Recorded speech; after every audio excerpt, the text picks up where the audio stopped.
The year is 2013. At the Nintendo Direct, a certain game was teased to be in development. This game was a special crossover between the SMT franchise, known for its unique atmosphere of pushing humans through grueling scenarios, and also Fire Emblem, the series that brought itself back from the dead with its gripping character and world building that sets itself ahead of any tactical RPG. So when these two franchises cross, what do you expect? Maybe even Majin Tensei, or better yet, something new. And guess what? It turned out to be something new and never done before for the two franchises. It was a Super Idol game.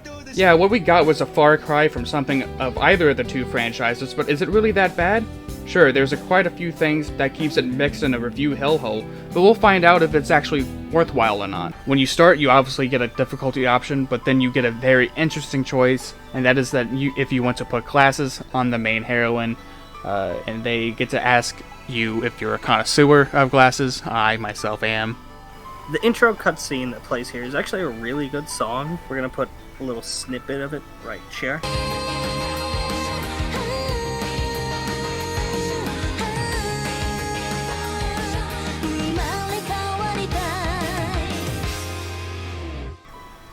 And the songs in this game are pretty great. It's one of the main factors I like about this.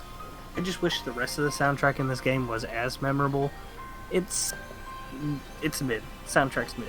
The game opens up with you texting your friend Toma in the Daitama Observatory about school and meeting up with your other school friend, Tsubasa. And she is the main heroine. You meet her and she name drops her favorite idol, Kyrie. And then the announcement for the new idol competition, and she darts off.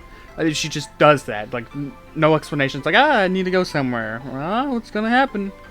The host proceeds to say rude things, and compares Tsubasa to her sister, who was an idol that disappeared during the mass disappearance, where, like, a ton of idols and actors just turned into smoke. The MC starts noticing that a bunch of hooded Ganados from the hit video game Resident Evil 4 attacks the crowd. Tsubasa gets kidnapped and taken to the mirror world. Meet a small green-haired elf girl who beckons you. Suddenly, you're attacked by spirits and chased into where Subaru is. Subaru is fighting for her life. Suddenly, you start suffocating on a shadowy mist. Chrom from fucking the hit game Fire Emblem shows up. You form a contract with him. The whole game is about a 2-hour experience of you filling out legal documents with Chrom. That would be really fun, but instead what happens is that he allows you to reach into your ideals and basically pull off the little rainbow Rasengan from Naruto, and you save Tsubasa, and then she also forms a contract with another Fire Emblem character, but you don't know it's Fire Emblem yet, because they don't tell you that. You only get to know about Fire Emblem stuff like at the last moment, but that's besides the point. She is now a Lance user, with you two now fused to your new Carnage forms. That's what they're called. It's pretty dope. Time to lay waste to some fodder. This isn't any special, it's just a tutorial. Press A as fast as you can to get past it. You find the hosts and your good friend Toma, who just so happens to know what the fuck's going on. He's a Mirage Master. And that's what they are. They're Mirage Masters. They control the Mirages. They form contracts with them. They, fight other nasty Mirages. All that good biz. The funny thing is that we're just having like, oh wow, that's crazy. You're telling me exactly what's going on in this situation when there's like the evil bad like main host guy over there, like about to do some crazy things, like turn into a giant boss enemy for us to fight. So after you guys are done, stopping people from consuming Performa, which is the little soul bits, and all that bubbly good feel shit that they force onto you in the game, you walk out and you're stopped by the idol that Tsubasa has been fangasming the entire opening act, Kyrie.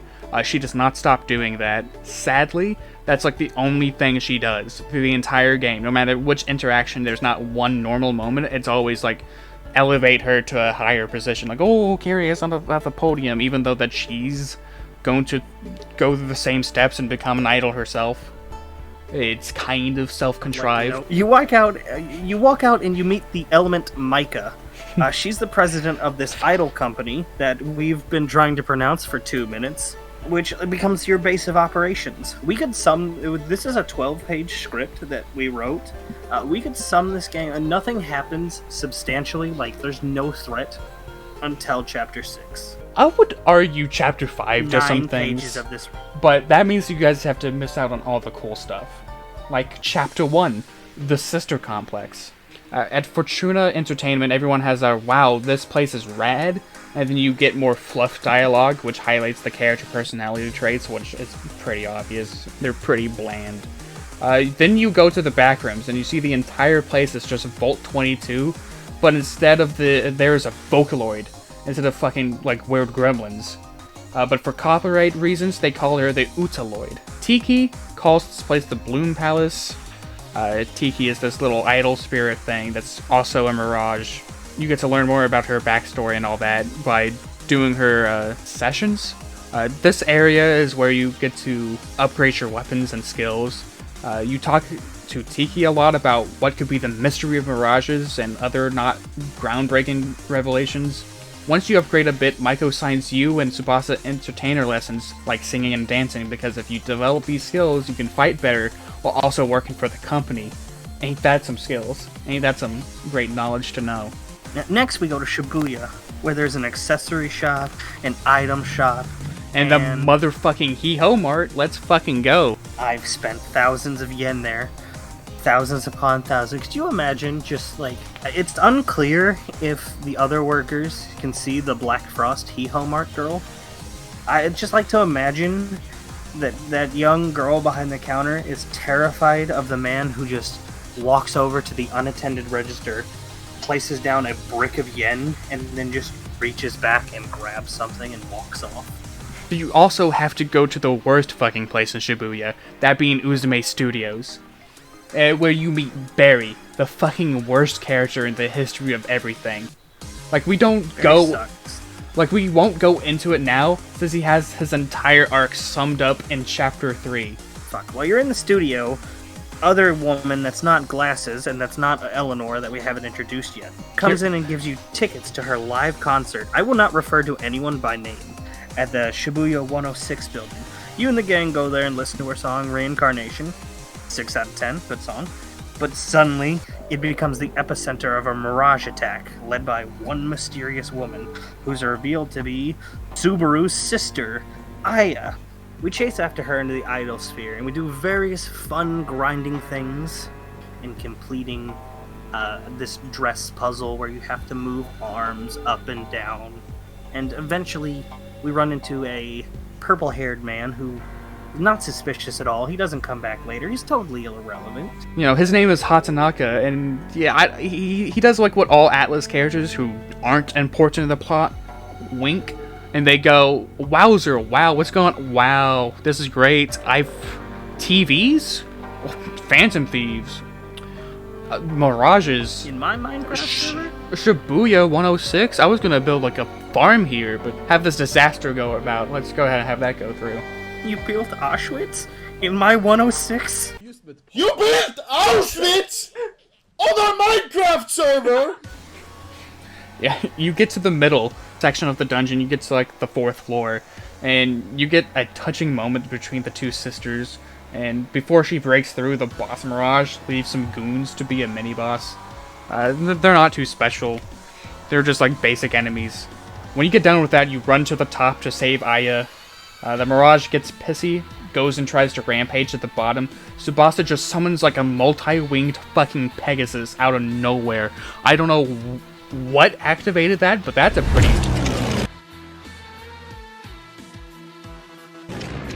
neat ability.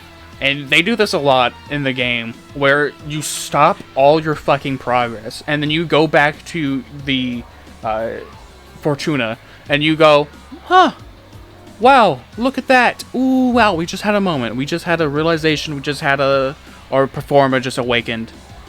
And then you have to go back into the dungeon. The complete collection of Lord of the Rings. So when you start combat, this is where you essentially learn it, and like where it starts to matter. This is in the first boss battle in the first chapter, is that sessions and session links. So basically what happens is that, let's say that the main character uses lightning, it will link up with Subasa's wind skills, and you basically got to do that for like forever. You know, buff, debuff, do the usual Atlus stuff, but you also gotta mix in the attacks and the patterns. Later on in the game, you have to like hit skip on the sessions because they just build and build. You even have like characters who aren't in the party can be triggered into a session, which can trigger a session. Also, the SP moves are busted. If you get every boss fight, you should be using these. Like, don't save. You can just grind off mobs to fill it back up. Bit tedious, but it's whatever. And you can just wipe the floor with them. After you beat the big bad boss, Avaressa, Kyrie joins the team. Fucking Tsubasa just has, like, she just faints. She just doesn't know how to handle this. Maiko teases you, saying like, "Ooh, I'm a drunk boss. Ooh, wow." Aya becomes a desk jockey, and this is when intermissions come into play, where you gotta focus on the game's social link mechanic and do the character side quests. I'll go over the ones that we can do by generalizing them, and I won't tell you all about it. If you want to know more about it, play the game. It's not half bad. Alright, Toma, he straight up is a tokusatsu man, and that's honestly the most he has going for him, since he doesn't do anything, anywhere, which is a shame, because it would have been a good dungeon or something, because it's a good look on trying to impart morals onto children, and how marketing, consumerism, and overall treatment of their actors would be a pretty great story. But sadly, Toma doesn't do anything. He's just maybe a side gag character at best when he feels like it. Kyrie learns that she can be her true self of being both cool and liking cutesy things. Overall, a positive effect for her brand image. Now, that's kind of, that's important. Not trying to say that these character arcs aren't, like, great for them, but it's just kind of lame. Like, they're fun. I mean, if you like... These are... If you like slice of life stuff, the side quests in this game aren't half bad. Yeah, the characters are more comfy characters. Like, there's no evil devil god in the background trying to kill and manipulate your friends. You're just kind of chilling, and that's a good thing. Like, I'm cool with not having to fucking grind up to go and fight like some boss that fucking is based off of some ancient Egyptian cheese god. Like, the stakes don't have to be super high. You can just be dealing with things, normal things that children deal with, like fighting mirages. And parental divorce. Kamen Rider's parents abandoned him as a child, and that's funny. You start off with getting some more practice in at the Uzume studio, while Barry is being a hard-ass afterwards. We meet a broody but cool type character named Yashiro, and man, this dude is just a stick in the mud. He's just an ass for no reason. He just kind of shows up, says, "You call that choreography? This is choreography." Every option I had, I was just an asshole to him. After your whole ordeal and run-in with our newest and dearest friend Yashiro, you meet a kind child star named Mamory. That's really all you know about her for now. She's just nice. She's got more of a presence later, but for now, kid, microwave. That is her gimmick. Speaking of gimmick, her move microwaving with Mamory, I use that shit so much because it like heals the whole party and like resets your SP, and I think it also doesn't it give you another turn too? Yes. Maiko sets up a job for Tsubasa in a photo shooting in order for her to learn how to pose and carry herself more professionally with an old colleague of hers named Horia Nozawa. He proceeds to be a harsh scumbag on Tsubasa for not putting enough oomph behind her poses, while also taking posing as something as simple as not an art form. Which, I get it, she's new, she needs to learn the ropes, but all at the same time, she's like completely new to the whole idol business.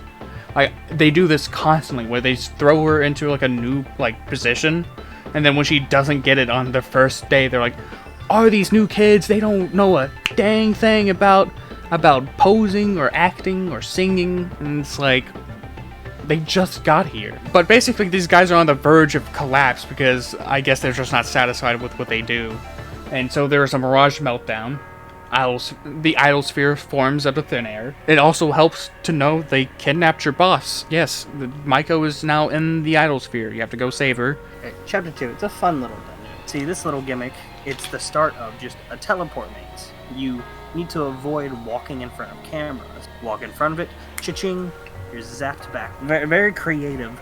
I like how Atlus, when they want to do something, they're like, teleport maze. That's what we need, a teleport maze. But when you get to the center, you fight a mini-boss. It's just a giant camera monster, but it's not the camera obscura. It's called Tarnished Myrmidon.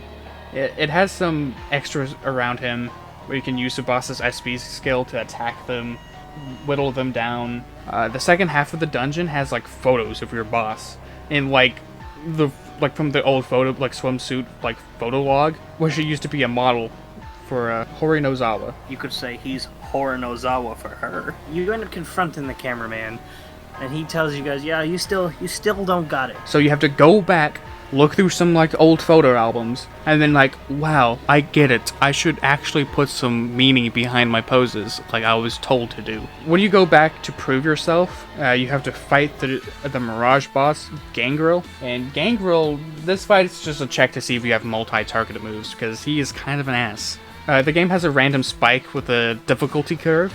All of a sudden you're just one-shotting enemies, and then you get walled completely.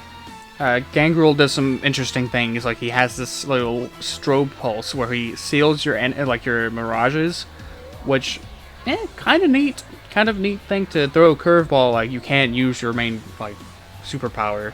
He proceeds to use all the mirages around him as a bodyguard. So if you try to use single attack just a sword or Zeo, he'll have them block it for him. Sometimes there's just a random difficulty curve in the game where you're thrown on your ass and it's what was that? One of the moments is when he uses the spinny top hat technique, where he takes his head and just spins it around and attacks your entire party for sword damage. So the mirages can also link session on you, so that he can only target the characters that they're weak to. They're always targeted, and they get fucking destroyed. But after you get done with that, Horinozawa says, "Nah, my bad. Whoops. I understand now. You kids do have some spunk in your pose." And everyone goes off and and everyone else goes and finishes up the public photo shoot, where you get to meet Eleonora for the first time, and she shows her overconfident attitude and leaves. You meet back up at Fortuna and discuss where the mirages are coming from, and the possibility of them being inside the entertainment industry. You are formally introduced to Eleonora, and that she is also a Mirage Master, and she wants to work as a Hollywood star. You get the EX stories. They're not really that important. They're just little fun side gimmicks, where they're oh, go ahead, get through the thing, unlock all the Joker outfit. Ooh, wow. You also get some session links later for both Barry and Maiko, since they don't fight, but they come in and link with you later. And that's kind of useful, because it just extends your combo even more. Now, with Tsubasa's side stories, she learns to overcome her own self-doubts and to push through to be the best idol/singer she can be. She also crushes on MC for a little bit. And by little bit, I mean the whole game. Honestly, I really like Maiko's side stories. Probably because she's kind of reminiscent of what she used to do, and she still wants to finish that up. She's also a hell of a drunk. The group also later does a really touching thing for her by helping her finish. She had done 2 modeling albums beforehand, but had to stop before she could finish her third, and they help her recreate her third album. It's probably one of the better side stories in this game. Better than getting a donut for your computer friend. God, I hate this chapter. Barry is the worst fucking thing. Come on, man. I don't know what makes him worse, the fact that he's a washed-up creep, or that he knows about it. And it's pretty simple. He's being a complete jackass all the time. He's an otaku. Full-blown... Obsessed with memory. He's obsessed with memory, this fucking 14-year-old idol. His dungeon is the most boring, we'll get into that.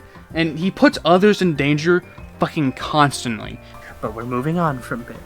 We're focusing on how excited Memory is for her performance at the Serenade at Dido TV. Barry, who we hate, hooked her up with this gig. The only nice thing he's done is, like, somehow he supports Mamoru pretty well. There's a song about him being her dog. That's not a joke. Yashiro comes out of nowhere after Mamoru leaves and demands to see Tiki, but not the Udaloid program. But he knows the existence of the Mirage Tiki. Everyone, we play dumb for a little bit. Yashiro, you take your meds, bud? You good? Ultaloids are computer programs. They're not real, Yashiro. Have you been talking to the computers again, Yashiro?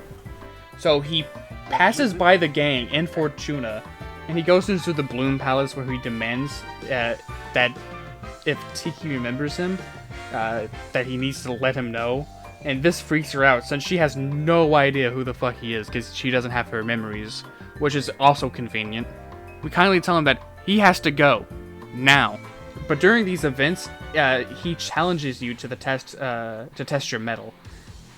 And it turns out that he was also a Mirage Master, and he specializes in sword and almighty damage when you fight him. You were meant to lose, but hey, at least his drip is pretty cool. He leaves dissatisfied. Kyrie fills you in that he was involved in the mass disappearance, and his father, Chikomi Tsurugi, was there, and he ended up going missing. What else happened during the disappearance of the stage 5 years ago? Well, we're just gonna have to wait 2 more chapters until that's told to us. Eleonora jumps in and says that the studio Daito TV has been attacked. Ooh boy, what's going on? That's where Barry and Mamoru goes. Hopefully they're not involved. Hopefully this isn't their chapter. But it is. So you go and you look at the TV in the office building, like right next by the CEO chair and all that. You look at the TV and you see Barry just acting like a complete loon on live cable, where you see people collapse and the only person responsible is Barry on screen. My turn to talk about Eleonora jumping in with her partner, Viron, of the Archer class. You get to the stage where Memory is, and she's saying that Barry protected her, but then he suddenly vanished, hopping into the Idolsphere. The Idolsphere here is actually pretty nice. It's got a nice rustic Japanese aesthetic, and that's probably the only thing going for it. It doesn't really have any puzzles, it doesn't really have any puzzles or interesting gimmicks. Just 2 fetch quests. You gotta go light lantern, which grants you access to the 2nd floor, triggering the 2nd fetch quest. And if lantern lighting really tickled your giblets, you're gonna love this one. You gotta light more lanterns, but only in the north, south, east, and west. But what else is interesting is this next boss fight that I was unexpecting, that I was not prepped. I lost 2 hours of progress, twice, because I don't save my game very often. And holy shit, if you don't get wiped by this, good job. Honestly, I'm not even fucking with you. You did good, pal. You're that guy, pal. It's a Chaos Pegasus Knight, 2 red barbarians, and 2 red mages. They heal each other, they buff each other, they session the fuck out of you. So, it's an annoying fucking combo wombo they hand you at you. It's like a 5-piece, tinderbox at Popeyes. It's great, but not for you. When you get through, you have to do another leave the dungeon and regroup a way to proceed the chapter, as to where someone has to memorize and sing an anime opening for fucking Barry. The Magical Witch Irona, song, anime show, the idol show that he watches. It'd be really funny if you got Toma to sing it, but instead you have to get Kyrie to sing it, which is pretty good too. I think it was kind of cringe, but I appreciate the fact that they put an animated thing for Kyrie here. I don't care about Barry's chapter. Memory being a child walking through this combat zone, she reaches her hands out to Barry and goes, "Look, Barry, you gotta stop, man. I like you. We all like you." And he's just, "Yeah, you're right." And now there's a boss fight. The boss fight is Draug. He uses axe skills and a move called Bodyguard, where he protects his minions. Oh wow, it's the opposite of the last boss fight. So And the minions use that opportunity to heal him and buff him. So just stick to ad clearing, and when you need to focus on Draug to finish the fight, go ahead and do it. After you beat the Mirage, he apologizes and promises to protect Memory, and she becomes a Mirage Master, making her a tank that soaks up damage and gives her access to axe skills. I think that's pretty funny. They had the 14-year-old take all the damage for the team. Pretty neato. Children are very resilient. They're malleable. You got Stop this. by Hatanaka, the purple-haired man from before. He gives you a little insight into the big mystery. Name drops Mario Sunburn, Daiba TV. And this is where Anthony jumps in and says his real name. Mahiro Surumi. He's an executive just recently hired. Right around the time these strange appearances happen. Now we get to talk about Barry's side chapter. He's an ex-metal band member who proceeds to handle his mediocrity by being an absolute tool in many such cases as being overly obsessed with memory to the point in which he has actual fucking fits. I know it's our job to help this guy and everything, but I think this guy's a lost cause. He's obviously made his mind.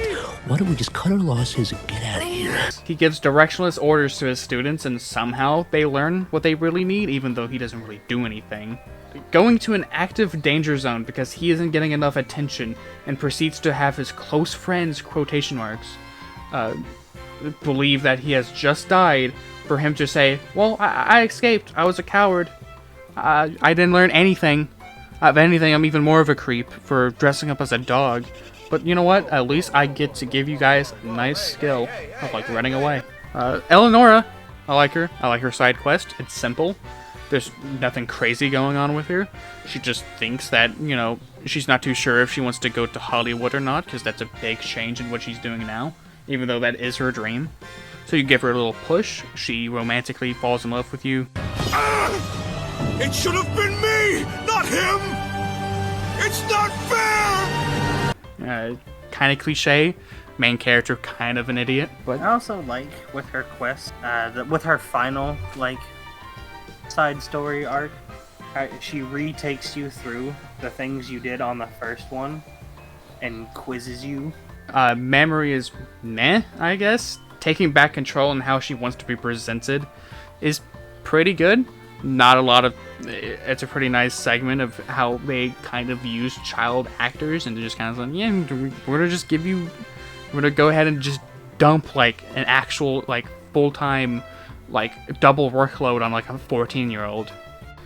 Tsubasa is getting lectured by her sister about her not properly balancing school and idol work. This is when Maiko comes in and gives an announcement where Tsubasa is going to be the main lead in a television drama called Sneeze Detective Maiho. Wait, my hoe? I thought it was your hoe. My ho, your ho, everyone's ho. Yo ho ho, he took a bite of gum. Where the production is being headed up by Kuen Tarantino. I was just saying, his name sounds like Quentin Tarantino.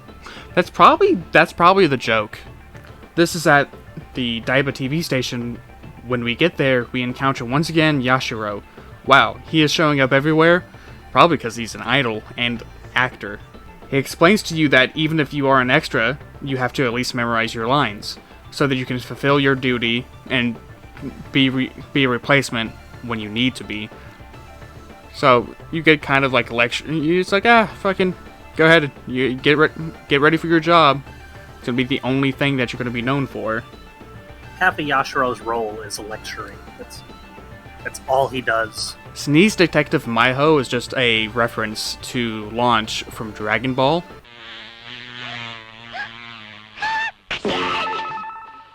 Now that you say it, I see it, but for some reason I was thinking it was a reference to Ranma. Or detective, not Ranma. Detective, the kid with the glasses.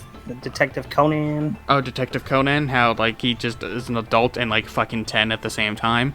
That it also has, like, 1,000 episodes. Does it have is it really that popular? I don't know if it's 1,000 or whatever, but it's been going on for, like, a really long time.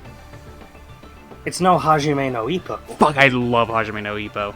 You get alerted later on that Tarantino, surprise, has a Mirage possession. He creates a new idol sphere for us to explore, but this one is a bit more interesting than the last chapter, since here you have to match the monitors to the map and go to the corresponding room.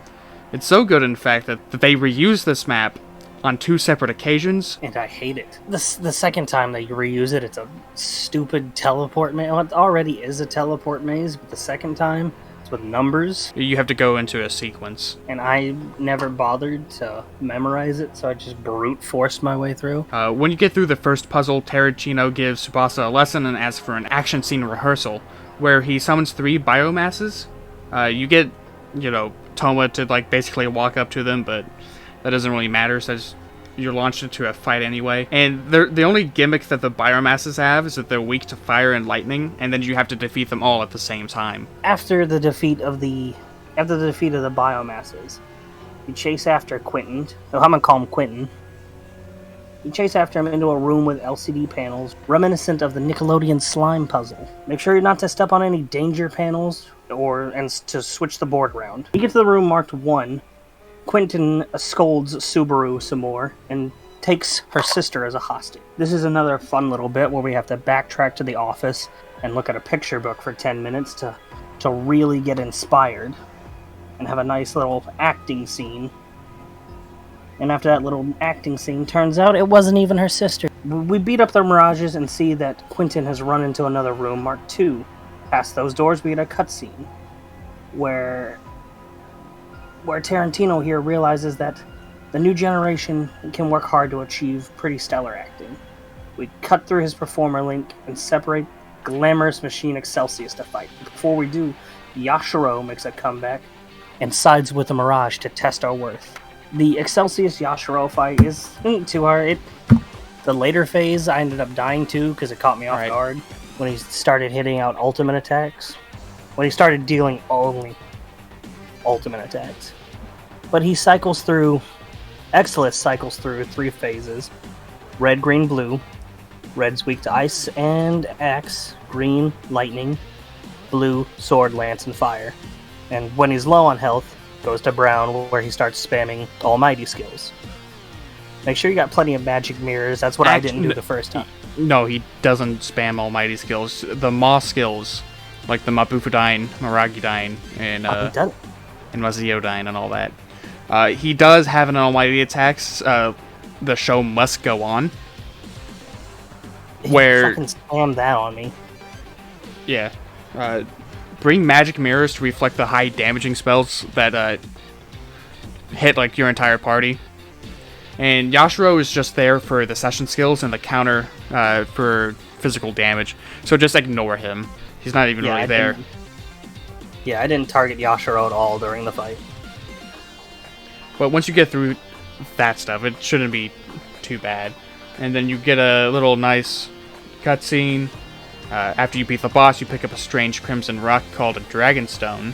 And Yashiro goes, "Alright, you weren't murdered this time for me to tag along." So, we agree, of course, to allow him to stay with us. Even though he was trying to kill us a minute ago. But he just grows on you. It doesn't matter what we personally think anyway, and our discussion with the party doesn't mean jack squat, because Maiko already signed him on to be part of Fortuna anyway. Chapter 5 is not really that important. I'm thinking. Chapter 5, nothing really exciting happened. We take the Dragonstone back to Tiki, and it puts her into a coma for a little bit. She gets coma memories out of this. Everyone freaks out and talks to Mako. She says that she knew about the Dragonstone and that it would actually return Tiki's memory pieces. Plus, it's what's currently binding her to our world. Why the fuck would you keep vital information about the only thing that has had a huge link to the very mystery of the company that they so have been working on for the past 5 years under wraps and told absolutely fucking nobody, except for maybe Kyrie knew, because her Mirage partner was the one who set up the whole link foundation to the Dragonstone. And well, after dicking around for a little bit, we head back to Tiki, and she's awake. This is where she fills us in on the whole Fire Emblem bit of the game. Took us 5 chapters to get here, but she remembers that Yashiro and herself were protected by Chikaomi. She throws around some Fire Emblem words about the Opera of Shadows, a ritual that would resurrect the Shadow Dragon by the Dark Wizard Gargamel. In simpler terms, Garnef was shitty that he wasn't selected to be the heir by his teacher, and he proceeded to cause a 100-year war that ravaged the continent. That was pretty fucking based of him. So after that ultimate bedtime story, there's a stir at the Cosmic Egg. A mirage stir. And despite being one of the more boring chapters, this is actually the first time in the game where there's like a real phantom reality sinking into the city moment. I mean, so far in the story, up until this point, it had been small outbreaks and at specific locations, but this is the big center of town kind of thing. When we arrive, we find there's a barrier protecting the Cosmic Egg.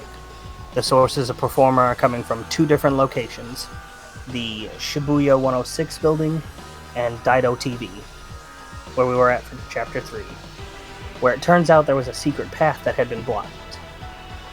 Here we see a huge stream of Performa, and we get told by Tiki that we need to stop this shit. So the Daiba TV set, you just go through the right path, talk to the Mirage to gain the number order. You look at the screens with the numbers, go into these rooms and the order given to you. Once you go through that, it's just a lot of enemies protecting the source of the Performer stream. You go ahead and kill them, deactivate it, and then you go to the Shibuya 106, where you go to the basement floors via secret passage. Go to the Rabbit Mage and she'll tell you to go ahead and pose the giant idol outfits matching the 2 statues. I fucking hated this. I was stuck here for a bit. Yeah, you look up the guide, because fuck that. And then you keep going down until you find the guard mirages and kill them. After you get that sorted out, you go back and you should be able to go and explore the rest of the Daito area. You will learn at some point before you start all of this backtracking that the culprit for the new gaining of Performa is Yashiro. The other Yashiro specializes in physical damage, mainly of the sword variety, but he also has elemental skills. He can clone himself to cause sessions, and also if you attack the wrong one, doesn't it do something? Nope.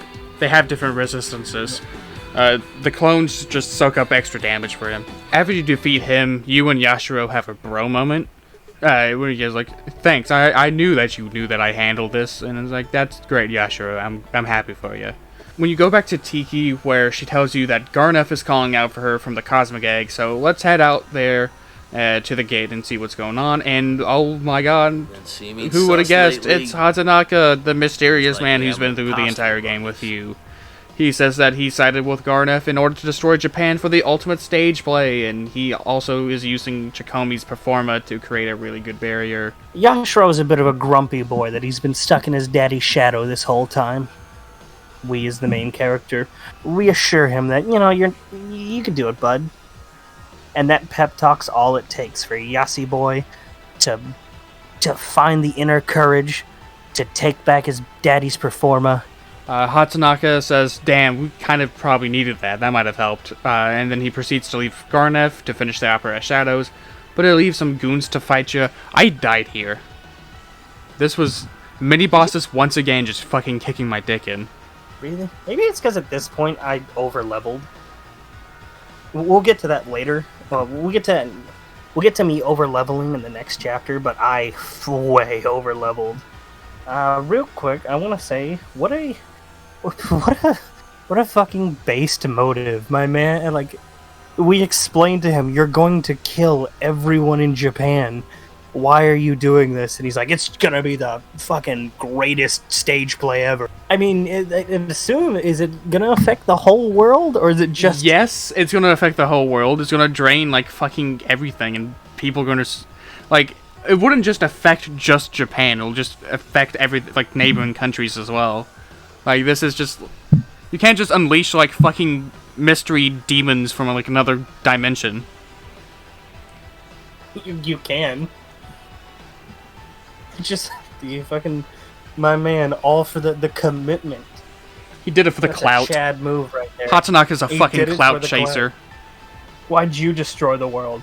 I wanted that sick clout and YouTube views. He's a fucking influencer. Garnef's an influencer. Tiki uses the Dragon Stones we have amassed to learn that the only way to stop the Shadow Dragon's resurrection of F is to call forth the Divine Dragon and perform the Opera of Light Fire Emblem. Title card. Yeah, it's weird they ended the game right there. I mean, they were building up to this Shadow Dragon thing, and then just Tiki name drops Fire Emblem and then credits. To do this opera, we need to gather the souls of the heroes from the dimension in which the mirages hail from. We need to pass the 3 trials, which all of this has just happened to also be in the Bloom Palace. So I guess Tiki, with the power of the Dragon Stones, can just take us there, which is pretty neat. Yeah, it was in the back. Once again, in the back rooms of society. All of which we fight the mirrored versions of our comrades, but none of that is really special besides that our cast members absorb their souls and learns the part of the performance they need in order to seal the Shadow Dragon. We also learned some neat stuff, like that the hero that once saved the land was a man named Marth, who was able to have the people come together despite their differences to seal the Shadow Dragon away. Before we gain access to the hero's soul, we are stopped by Hatanaka and Garnef, who absorb Hatanaka, with his blessing, of course, that crazy bastard. Now we have a pretty tough boss fight ahead. Alright, so Garnef, he's weak to force. He spawns little gear swords a little bit into the fight, and they're pretty weak. They have less resistances than he does, but they're more physical attackers. He's able to buff one of the swords to make it deal huge amounts of damage. It basically blows up on you. I died to that. That was rough right there. He kind of has a bullshit ailment skill called Mind Surge, which increases the EP usage, or this game's version of SP. After you defeat him, he tells you that the hero soul has already been sent to the Shadow Dragon. Everyone is bummed, but we have a little pep meeting and decide to go and fight the dragon anyway, because that's better off than fucking dying doing literally nothing. Yeah, I kind of tuned out at this point. I like the lore of Fire Emblem. Yeah, the lore for Fire Emblem is good, but at this point, the combat was really the only thing carrying it. That and my need to complete the game, since I was right there. Now we're getting into the final session, right? Yashiro. After him learning to do normal things, like the importance of eating food and how to interact with normal people like a person, he has to surpass his father by beating his Mirage. Yasi wins, earns the respect of his father, showing that he has grown not only as a performer, but as a person as well. I really liked this one. This one is probably because it's built into the main story, but Yashiro's side link thing is really good. I actually liked doing it. It was fun. I enjoyed him being really awkward to everything. And then of course the little fight, I must, learn what it means to not be an asshole. Tiki, on the other hand, after becoming curious by the outside world, Tiki begins to understand her influence upon people. She gains new experiences, such as watching you eat a donut, and then she fakes us out and dies after becoming real for a bit. But she ends up back in the Bloom Palace. I really thought Tiki was dead. I mean, Tiki so far has Tiki's been one of my favorite side characters in the game. When we go inside the idol sphere, where the egg is at, we see that it's a huge area with multiple floors and similar puzzle designs, but it has really gorgeous scenery.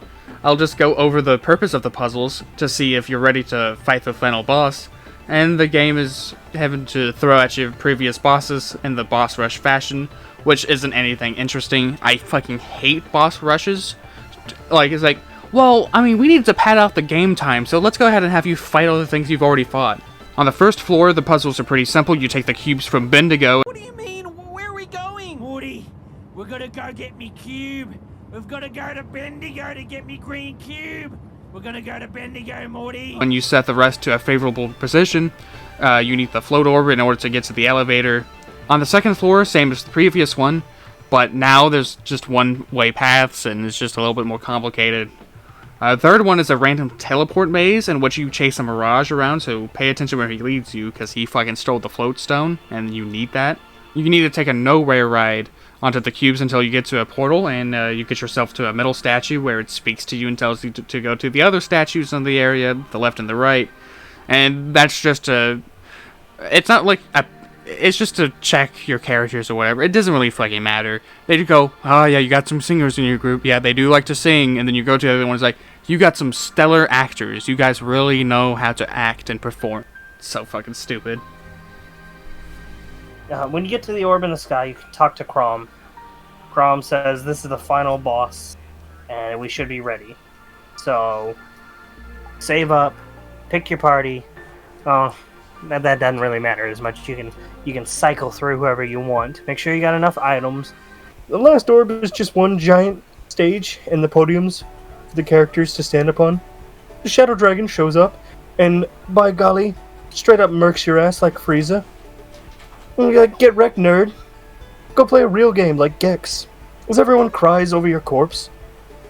The hero soul, like a dragon dildo, comes out, and he revives you with the power of Marth. So you and your friends perform the Fire Emblem in a form of a song from Fire Emblem, trademarked, to float up to where the nasty dragon is and fight him out. Shadow Dragon Medusas, he's weak to ice, so yeah, just use that and Wormicide for the MC to deal session damage to him. He likes to abuse you with debuffs, so buy all the stat stones that you can for coverage. He has some extras, so manage them as best you can with the boss so they don't push your shit in. You fight him for like 15 minutes. He is a really long boss. He has a second phase where he gets more wild and he gains more weaknesses, but he attacks a lot more. You get a special SP skill that like I never used because it costs way too much, where I can just heal and gain buffs from Tsubasa. Overall, the boss fight's pretty fun. I liked just... This is probably the most SMT boss in the entire game. After you beat him, everyone celebrates and looks forward to a new tomorrow. Yeah, this is pretty much self-explanatory. Go and talk to your friends about your experiences. But if you did all the ranks on the cast members, the secret ending is that Maiko drops all the fucking problems and overwork on the main character, and he just manages to make the company and various members like super rich and stuff. So, good job, main character, for being dealt an awful fucking hand. Finn, final thoughts. Tokyo Mirage Sessions. It's good, but it's neither a Fire Emblem game nor an SMT game. A weird mix of two that happens to be pretty alright. If you can find it cheap, I'd get this game. It's a fun RPG. It's just not like...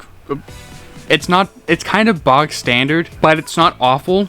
Like, compared to, like, I don't know... Strange Journey Redux. Strange Journey Redux is perfectly fucking fine. You shut your whore mouth. Sounds like you're trying to huff some copium there, sir. Hey guys, Moist Critical here, and today we're talking about Tokyo Mirage Sessions. This game really gets my dick cheeks clapping. Like, it really gets my taint in a twister, if you know what I'm saying. Hi guys, it's me, Moist Critical, and I really do love this Fire Emblem knockoff game called Tokyo Mirage Sessions. It's pretty good. You know, it's kind of up there with Pickle in a Cup and the Purple Nurple. But, you know, to be honest, I think it's pretty great. The combat's pretty fun. The characters are shy away from being a lickety-splick. Really gets my you know, the glasses girl. She really gets my motor revving. Really gets my dragon dildo in a knot. Really rides my bicycle. I really love. Really makes dream. I really love making an entire segment of the game just fucking boring as hell. AKA Barry's puzzle. This is the bit of the review where we derail just to do Moist Critical impressions.